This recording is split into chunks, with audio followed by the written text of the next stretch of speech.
how many of us have avoided ourselves all our lives, it seems, and projected in some way that avoidance onto the outside world. It's almost endemic. It's almost part of the human condition to it seems to do that. But it's not an answer to everything. It's not a solution to the pain, the suffering, the division, the wounding, the hurt, the trauma. It's not a solution. Our way of avoiding is destructive. It splits us in two. It hurts like hell. And we do everything we can to avoid that hurt. It's the nature of a lot of addiction, the nature of a lot of dysfunction. The game of avoidance. And I know I speak about this and I go on about this all of the time, but I don't see any other way to return to wholeness but by turning within, facing our shadow, facing all that hurts, meeting the sorrow, meeting the anger, meeting the grievance, and hanging out with it to the best of our capacity in that moment, in this moment, again and again, until by and by something starts to shift. It's not an easy path, but there is no easy path. If you really think about that, the path of avoidance is not an easy path. The path of restlessness, the path of addiction, the path of dysfunction, none of these are easy paths. And then the path of turning around and facing oneself, and the path of meeting all that has been avoided is also not an easy path. The good thing about the path of meeting oneself, the path of facing oneself, is that it does tend to, by and by, lead to a deeper equanimity, a softer, more kind, a softer, more tender way of being in the world that is much more kind of inclusive and a bit less harsh both on ourselves and on the outside world. It's that very harshness, it's that very brittleness, that rigidity that in many ways hurts so much because it traps us and it traps the world. And so there is great measure and great gain on a certain level, although not for the self, in exploring and deepening into ourselves.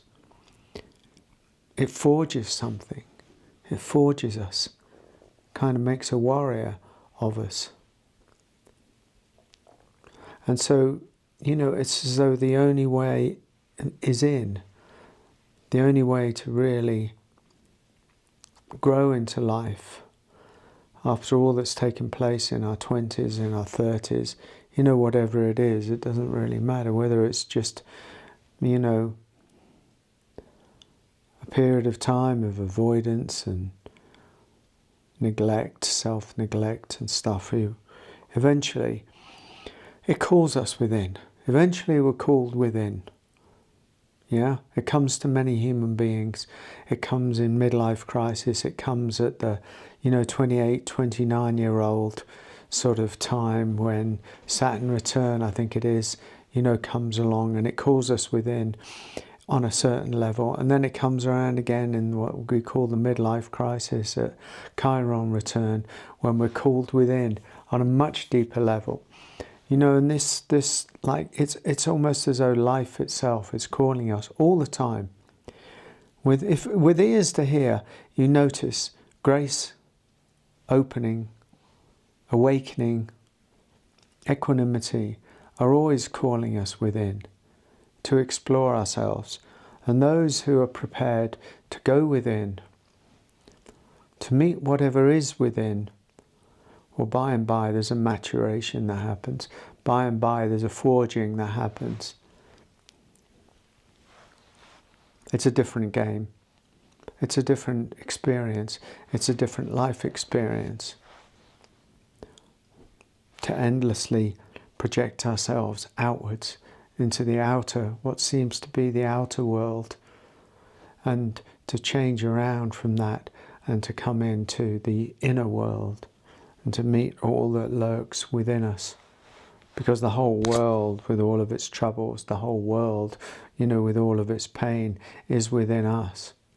And we've discovered that, upon deepening.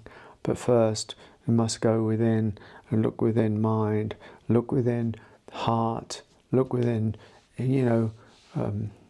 look within our inner body, our inner subtle energy body, and see what is it that I'm avoiding. What is it that hurts me so much? What is it that I can't face? And why do I imagine, why do I believe that I can't face it? Is it the pain? Is it the suffering? Is it the grievance? Is it the anger? What's the story that I'm telling myself? And I'm not just diminishing the story. This is not one of those things. I'm saying that we have a greater capacity to meet ourselves than we imagine, but we have to have guts and we have to, be prepared to meet what it is that arises within us. I've said it before, whatever arises, love that. Love that.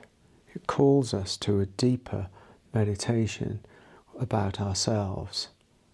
It calls us to the path of maturation.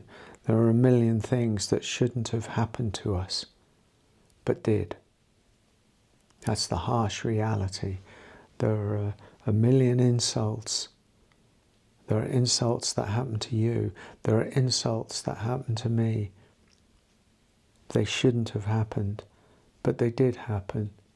And the only way to really relax that somehow is to accept that they happened, to end the fight with them, this endless fighting with them, or the